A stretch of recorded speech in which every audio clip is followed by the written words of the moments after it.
여러분 안녕하십니까, 진성호입니다. 전국 각지에서 벌어지고 있는 윤석열 대통령 탄핵 반대 집회가 지금 판을 완전히 뒤집어 놓고 있습니다. 자, 부산역 광장에서 시작돼서 대구 동대구역 앞, 그리고 지난 토요일 광주 금남로에서 열렸던 윤 대통령 탄핵 반대 집회, 지금 전국의 분위기가 급변하고 있습니다. 특히 헌법재판소의 신뢰도는 땅에 떨어지고 있다는 비판이 들리고 있습니다. 이런 가운데 오늘 국민의힘 의원 40여 명이 헌법재판소를 쳐들어갑니다. 조선일보는 이 나경원, 윤상현 의원 등 국민의힘 의원 40여 명이 헌법재판소에 항의 방문한다고 방금 전 보도했습니다. 자, 이처럼 기류가 확연히 변한 이유는 뭘까요? 오늘 신중론을 보이던 권영세 비대위원장조차도 지금 더불어민주당의 윤 대통령 탄핵 기획 사기론이 들리고 있다고 말했습니다. 그만큼 이제 헌법재판소를 향한 국민의 분노는 점점 더 커지고 있습니다. 무엇보다 지난 토요일 일타 강사 전한길의 열정적인 강연, 그리고 그 뒤 기자들과의 짧은 인터뷰에서 밝힌 것들이 지금 주목을 받고 있습니다. 이런 식으로 간다면 헌법재판소는 역사 속에서 사라질 것이다. 문을 닫는다는 이야기입니다. 1987년 헌법체제에서 등장한 헌법재판소. 자, 이제 그 용차가 다 했다. 이런 식이라면 헌법재판소는 없어져야 한다는 이야기까지 들리고 있습니다.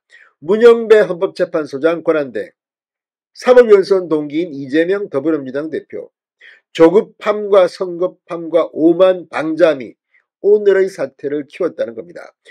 헌법재판소의 윤 대통령 탄핵심판 결과가 어떤 식으로 결론나든지 그 절차적 정당성만은 지금 여지없이 무너지고 있다는 것인데, 오늘 국민의힘 의원들이 40여 명이 몰려간다? 그만큼 지난 토요일 광주 탄핵반대 집회가 지금 여의도를 발칵 뒤집어 놓고 있습니다. 진성호의 융단 폭격 시작합니다. 헌법재판소를 융단 폭격합니다. 자, 조선일보는 방금 전 김기현, 나경원, 윤상현, 국민의힘 의원 40여 명이 오늘 오후 헌법재판소 항의 방문을 할 예정이라고 밝혔습니다. 윤 대통령 탄핵심판 등에 대한 진행 과정의 불공정성을 비판한다는 겁니다. 자, 이들은 헌재가 검찰 조서를 증거로 채택하는 등 윤 대통령의 방어권을 제대로 보장하지 않은 채 졸속으로 탄핵심판을 밀어붙인다고 비판하고 있습니다. 또 한덕수 국무총리에 대한 권한쟁의 탄핵심판을 조속히 처리하고 진보 성향의 마은혁 헌법재판관 후보자 임명 관련 일정을 중단하라고 요구하고 있습니다.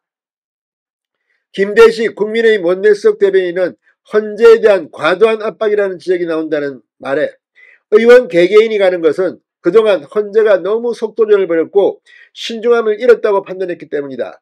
헌재를 흔들려고 하는 생각은 없다. 흔들어서도 안 된다는 생각이다라고 말했습니다. 자, 지금 분위기를 보면 확실히 이 지난 주말 광주 집회를 계기로 지금 헌법재판소는 상당한 위기감을 느낄 겁니다. 무엇보다도 지난 이 광주 금남로 탄핵 반대 집회, 여기서 이 한국사 강사 전한길 씨의 발언이 주목을 다시 받고 있습니다. 빨간색 옷을 입고 마이크를 잡은 전한길 씨는 5.18 광주 민주화 운동을 추모하기 위해 빨간 옷을 입고 왔다. 호남이든 영남이든 나라의 위기 속에서 하나가 돼야 한다. 우리는 과거 위기를 겪을 때마다 똘똘 뭉쳐 극복했다. 지금의 대한민국 정치, 경제적 위기 역시 모두가 하나 되어 뭉친다면, 그리고 윤석열 대통령이 복귀한다면 우리는 반드시 극복할 것이라고 말했습니다. 여기가 광주 심장구라고 하는 금남로입니다. 그래서 빨간 옷을 입고 왔다. 그러면서 이렇게 점잖게 시작하니까 민주당도 뭐라고 하기가 그럴 겁니다. 전한길 씨는 민주화의 성지 광주에서 탄핵 반대 목소리를 내는 집회를 한다는 것 자체가 5.18 결성한다는 의미다. 이번 집회는 지역 갈등의 종식을 알리는 것이라고 말했습니다. 그래서 지금 광주는 더 미치고 팔짝 뛴다는 그런 이야기도 들리고 있습니다. 자, 전한길 씨는 집회가 끝난 뒤 기자들에게 이렇게 말했습니다.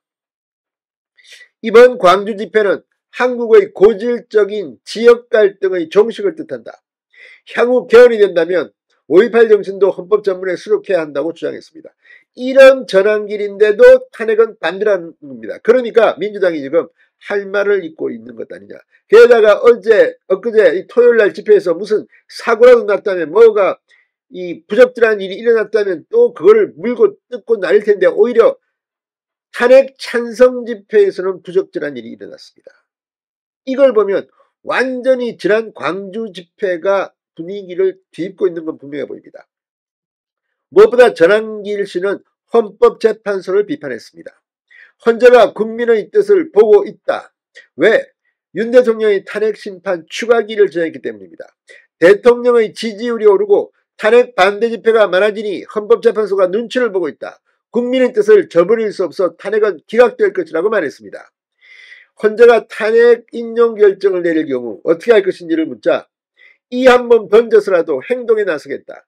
헌법재판소는 역사 속에서 사라질 것이라고 답변했습니다. 자, 이 전환길 씨는 탄핵 반대 집회를 쓰레기 매립장에서 열게 해야 한다는 취지로 주장한 민주당 법률위원장 박균택 의원 탄핵 반대 집회에서 5.18 광장 사용을 불허한 강기정 광주시장에 대해 본인들의 뜻에 반대하는 국민을 쓰레기로 취급하는 것이다. 그들이 투쟁 갈등을 외친다면 우리는 화합, 통합, 사랑을 내세우는 전략을 펼치겠다고 말했습니다. 이러니 민주당이 더 기겁을 하는 겁니다. 본인이 2030 세대에서 인기가 많은 이유에 대해서는 내가 잘해서가 아니다. 청년들이 하고 싶은 말을 대신해주는 스피커 역할을 맡았기 때문이라고 답했습니다. 아무튼 2030이 분위기를 뒤집고 있습니다. 민주당, 마은형, 문영배, 이재명 큰일 났습니다. 진성호의 융단 폭격이었습니다. 여러분 감사합니다.